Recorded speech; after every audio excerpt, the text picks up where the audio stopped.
수익은 항상 좀 시원하게 좀 났으면 하는 바람입니다. 자, 오늘 김영일 전문가와 함께 찜통 더위와 관련해서 알아볼 텐데요. 연결해 보죠. 안녕하십니까, 전문가님? 네, 반갑습니다. 김영희 전문가입니다. 네. 자, 오늘의 주제는 역대급 찜통더위 예고가 되겠습니다. 세 가지 플로우로 나눠 보도록 하겠는데요. 첫 번째가 평년 수준의 한여름이 벌써 왔냐? 그렇습니다. 어제만 봐도 진짜 너무 더웠고요. 두 번째는 관련주들의 지금 현재 흐름, 그리고 앞으로에 대한 투자 전략 알아보겠습니다. 어쩌면 계절적인 그런 이슈가 되겠습니다. 첫 번째 플로우부터 들어보겠습니다, 전문가님. 네, 일단은 오늘 해볼 이야기는 어떻게 보면 해마다 찾아오는 이슈라고 볼 수가 있겠죠. 바로 더위에 대한 이야기입니다. 어제 밖에 나가셨던 분들은 아시겠지만, 이제 주마다 날씨가 계속 바뀌는 것 같아요. 그러면서 정말 이제 10초만 밖에 있어도 땀이 흐르는 더위가 아직 6월 중순이 지나가는 시기잖아요. 그럼에도 불구하고 굉장히, 더위가 너무나도 강해졌다라는 부분을 많이 느끼셨을 것 같습니다. 보통 여름에는 이러한 더위로 인해서 이제 더위 관련주들, 그 다음에 이제 더위가 살짝 지나갔나 싶으면 또 이제 바로 장마가 찾아오기 때문에 장마 관련주도 함께 움직이곤 하잖아요. 그래서 이 부분에 대해서 오늘 이야기를 해보도록 하겠습니다.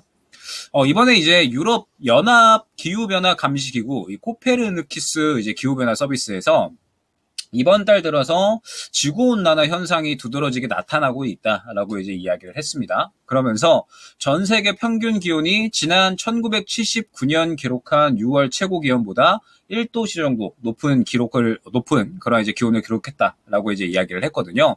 그러면서 지금 현재 이 초속 며칠간은 전 세계 평균 기온이 산업화 이전 시제보다 무려 이제 1.5도씨나 높은 수준을 보였다라고 하면서 이렇게 높은 기온을 보인 것은 아마도 산업화 이후에 처음일 거다라고 이야기를 한 겁니다. 즉 산업화하면서 가장 더운 때가 요즘이다라고 이제 이야기가 나오고 있는 거죠. 그러면서 이번에 이제 한 기상학자가 이렇게 이야기를 했어요. 전 세계 지상 온도가 역대 최고 또는 이에 근접한 수준을 나타내고 있기 때문에 올해가 역대 가장 뜨거운 해로 기록될 가능성이 매우 크다라고 분석을 한 거죠. 그리고 그 외에 다른 기상학자 같은 경우에도 이번 달에 나타난 기온 상승은 굉장히 이례적이기 때문에 이번 달이 역대 가장 뜨거웠던 달로 기록이 될 것이 거의 확실하다라고 이야기를 했습니다.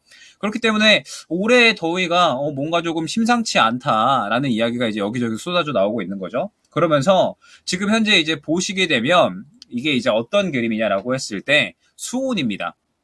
이 엘니뇨 현상이 이제 나타나는 그런 이제 이야기들이 좀 상당히 많이 나오고 있는데 올해 같은 경우에는 그냥 일반 엘니뇨뿐만 아니라 슈퍼 엘니뇨가 나올 수가 있다라고 이제 이야기가 나오고 있죠.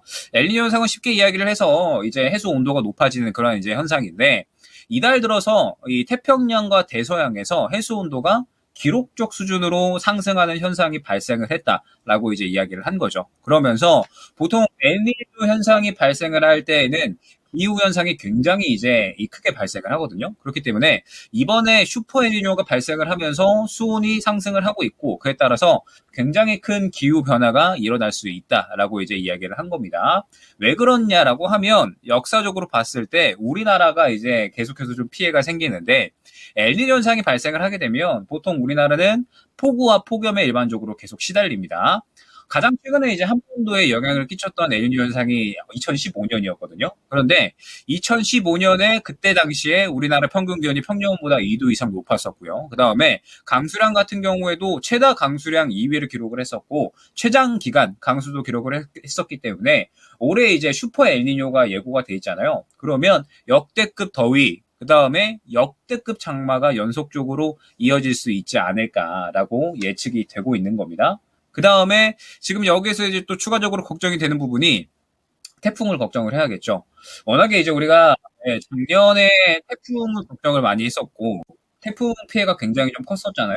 그래서 태풍으로 인해서 굉장히 이제 여러 가지 종목들이 움직였었고 포스코 같은 경우에도 이제 피해가 컸었는데 이번에도 이 태풍 피해가 상당히 좀 커질 수가 있을 것이다라고 이야기가 나오고 있습니다.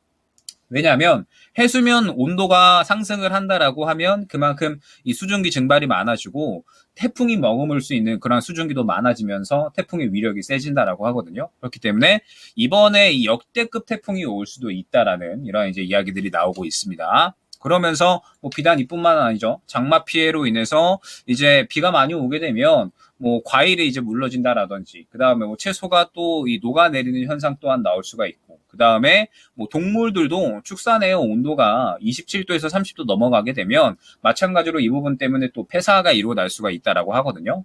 그러면서 이번에 또 이제 이야기 나오고 있는 것들이 엘니뇨 현상 때문에 설탕이 또 이 만들어지는데 상당히 제한이 되고 있다라고 하죠. 그래서 지금 이미 이 시장에 엘니뇨에 대한 피해는 계속해서 조금 나오고 있는 것 같습니다. 벌써 여름에 대한 피해, 그 다음에 장마에 대한 피해, 계속적으로 이야기가 나오고 있는 것 같고, 작년 같은 경우에도 생각을 해보면 여름, 그 다음에 장마로 이어지면서 이에 따른 피해가 굉장히 컸었고, 이에 따라서 또 이제 파생 수혜자들이 상당히 많았었거든요. 이번 여름은 역대급 더위, 역대급 장마, 그리고 역대급 태풍까지도 예상이 되고 있기 때문에 관련주들이 어떤 종목이 있는지는 지금 현재 상태에서 어느 정도 파악해 놓을 필요가 있지 않을까 생각이 됩니다.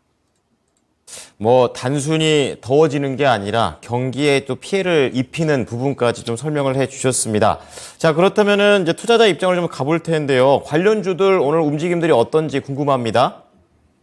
네.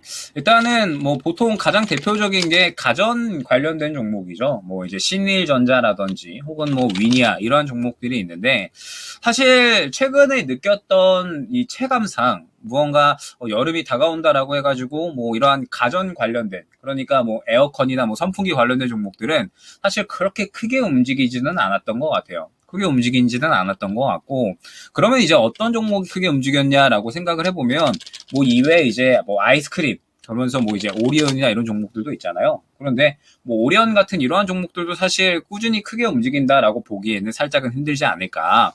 그러면 작년에 오히려 이제 굉장히 좀 크게 움직였었던 종목군들이 무엇이 있었냐라고 하면 결국에는 장마 피해가 가장 크지 않았나라고 생각이 되거든요. 장마 피해로 인해서 그때 당시에 이제 생각을 해보면 폐기물 처리 관련된 종목들, 뭐 예를 들면은 뭐 코엔텍 같은 이러한 종목들이 장마 피해 당시에 이때였죠. 상당히 이제 크게 움직였었던 이러한 이력도 있었고, 그 다음에 작년에 이제 장마 피해 나오면서 그 사진이 굉장히 좀 유명했었잖아요.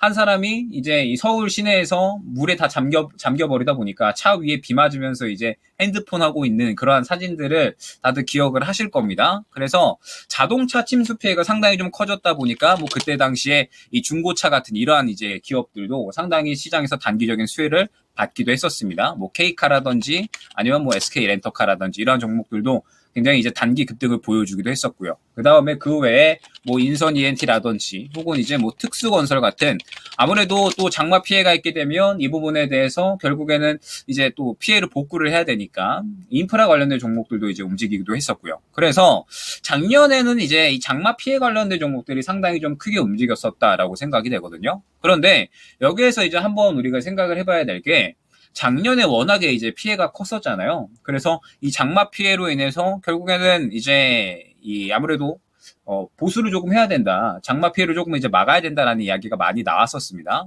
그래서 그때 작년 당시에 생각을 해보면 맨홀 관련된 이제 사고도 많았었잖아요. 그때 당시에 제가 생각이 드는 게, 이제 이 젊은 형제가, 젊은 이제 남매가 이제 빗길에 나갔다가 맨홀에 이제 빠지는 사고가 있었기 때문에, 뭐 이러한 부분들을 막기 위해서 이제 뭐 수백 킬로까지 견딜 수 있는 철제 고물망을 뭐 이제 맨홀 뚜껑 아래다가 만든다든지, 아니면은 어느 정도 이 홍수 피해를 좀 막기 위해서 배수 시설을 조금 더 이제 만든다든지, 이러한 부분들을 계속해서 좀 시도를 하고 있기는 한데, 일단은 서울 시내 맨홀이 약 28만 개 정도 되는데 설치된 건 아직까지는 만여 개 수준밖에 되지 않고요. 강남 같은 경우에도 아직까지 설치율이 5% 정도밖에는 안 됩니다. 그리고 강남 같은 경우에도 지금 보게 되면 도로가 이제 워낙에 조금 넓게 깔려있기 때문에 배수 능력이 필수적으로 확보가 되어야 되는데, 아직까지 배수 용량은 늘리겠다라고 이야기를 하기는 했지만 지금 현재 상태에서 완공이 되기까지는 2027년까지는 기다려야 된다라고 이야기가 나오고 있거든요. 그래서 결국에는 올해에는 장마 피해가 만약에 또 온다, 장마가 조금 심해진다라고 하더라도 실질적으로 두고 볼 수밖에 없는 상황이지 않나 라고 생각이 되고 있기 때문에, 지금 현재 상태에서 올해 이제 이 역대급 여름, 그리고 이제 역대급 장마에 역대급 태풍까지 온다라고 하면 결국에는 또 이와 관련된 종목이 움직일 수밖에 없다라고 생각을 하거든요. 그렇기 때문에 현재 상태에서 관련주들은 어느 정도 지켜볼 필요가 있지 않나 생각이 됩니다. 자, 또 하나의 투자 힌트를 또 말씀을 해주셨습니다. 자, 그렇다면은 이 관련된 종목들 투자 전략을 어떻게 가져가야 될지 궁금하네요.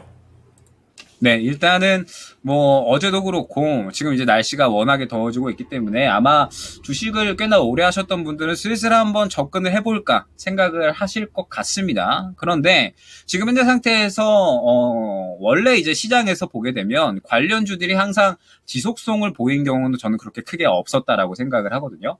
결국에는 지금 현재 뭐 더위가 찾아온다, 혹은 이제 뭐 장마가 찾아온다, 혹은 뭐 태풍이 찾아온다, 뭐 이러한 부분들에 대해서는 결국 시장에서 지속성을 보인다라기보다는 단기적인 테마에 비슷하지 않을까, 단기적인 테마라고 봐야 되지 않을까라고 생각을 하고 있기 때문에 뭐 이 부분에 대해서 굳이 이제 미리 접근할 필요는 없을 것 같습니다. 그러면 결국에는 언제 접근을 해야 되냐라고 했을 때 피해가 가장 가시화되고 있을 때, 그럴 때 이제 봐야겠죠. 물론 피해가 이번에 크면 안 되겠지만 우리는 이제 투자자 입장에서 어느 정도 이 수혜를 받을 수 있는 종목이 생긴다라고 하면 그러면 지켜볼 필요는 있을 겁니다. 그렇기 때문에 일단 지금 당장 볼 필요는 없을 것 같고, 지금 현재 뭐 전체적인 기상학자들이라든지 그 다음에 뭐 전체적으로 이제 여러 가지 저널들에서 올해 슈퍼 엘니뇨가 관측이 되고 있고, 그렇기 때문에 역대급 장마, 태풍, 뭐 더위 몰려온다라고 하면 이러한 피해로 인해서 결국에는 또 이제 이 종목들에 대한 수급이 단기적으로 들어갈 수 있다라고 생각을 하거든요. 예로 들어서 예전에 뭐 특수건설 같은 이러한 종목들을 보게 되면 결국에 이전 구간에 이 저점 구간에 한 차례 정도 수급이 들어가지고 그 수급에 의거해서 상승이 나오는 모습을 확인을 할 수가 있었습니다. 결국에는 장마 시즌이나 혹은 이제 이 더위 시즌에 들어간다라고 하면 이러한 흐름들이 저는 그대로 나와 줄 것이다라고 생각을 하거든요. 수급이 들어가는 모습이 분명히 관측이 될 거니까 수급이 들어가기 전까지는 미리 접근할 필요는 없다라고 생각을 합니다. 그러면 지금 현재 상태에서는 어떤 종목이 있는가 정도만 알아놓으면 되겠죠. 예를 들어서 뭐 더위가 너무하게 심해지고 에어컨이 잘 팔린다라고 해가지고 에어컨 관련주가 뭐가 있지라고 하면 뭐 신일전자나 위니아 같은 종목들 떠오를 수가 있겠죠.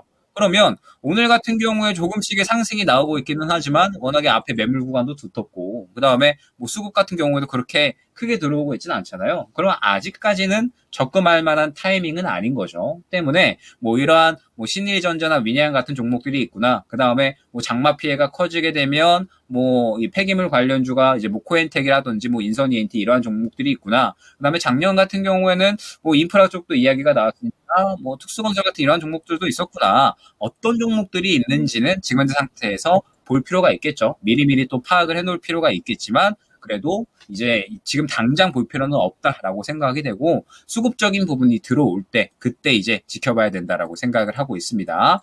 최근에 이제 뭐 이번 주로 넘어오면서도 그렇고 저번 주에도 그렇고 무언가 이제 이 주도주 외에 굉장히 다른 이슈들을 다루는 경우가 많은 것 같거든요. 뭐 어제 같은 경우에도 그렇고 오늘 같은 경우에는 이제 여름 관련된, 그러니까 뭐 주도주나 혹은 뭐 실적 성장성에 대한 이야기를 다루기보다는 굉장히 이제 시장 외적인 이야기들을 많이 다루고 있잖아요.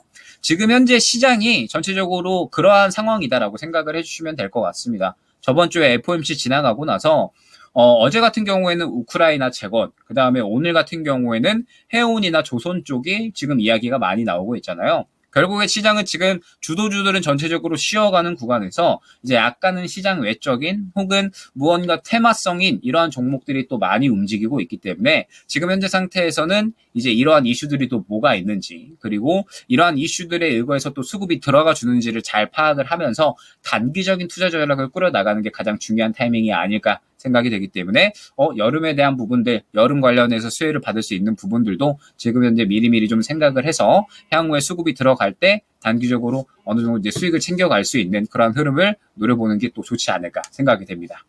네, 안 그래도 어제 배 얘기를 이렇게 좀 해주셨는데 오늘 또 바로 또 배나 해운, 조선 쪽에서 반응이 나오는 것 같습니다. 배와 마찬가지로 더위 관련해서도 종목 세팅 잘 해놓고 기다려보도록 하겠습니다. 오늘 말씀 감사합니다. 네, 감사합니다. 네. 자, 오늘 이슈 플로우는요, 이 더위와 관련해서 미리 준비해 놓을 종목들 말씀을 해 드렸습니다. 지금까지 김영일 전문가였습니다.